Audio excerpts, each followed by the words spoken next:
A Sand Lake woman will spend 3 months in jail after she admitted she nearly starved her 2 children to death. Her father-in-law was also placed on probation for not stepping in. Our Brandon Lewis was the only TV reporter in court today for the proceedings. And Brandon, this was originally a long indictment with some disturbing details claiming that the children stole food from the trash at school because they were hungry.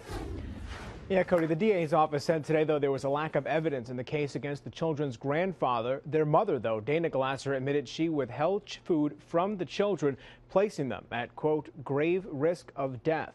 Now, back in May, the children's father claimed the children suffered from a medical condition that didn't make them realize when they were full. Judge Deborah Young denied a request to bring our cameras inside the courtroom today, but inside, Dana Glasser cried as she pleaded guilty to 2 charges of reckless endangerment for denying her son's food. She'll spend 90 days in prison. Her father-in-law, Joseph Glasser, was accused of taunting the boys with food. The DA's office dropped 6 charges against him today.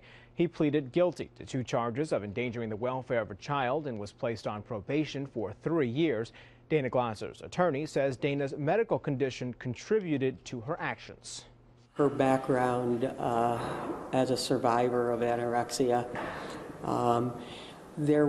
she came to the realization that there was conduct that endangered the children, and it was never intentional, but it did pose, in retrospect, a very serious risk to those boys. And today's plea agreement also mandates the 2 stay away from the children for 5 years. That ruling, though, can get overturned in family court, which is not open to the public.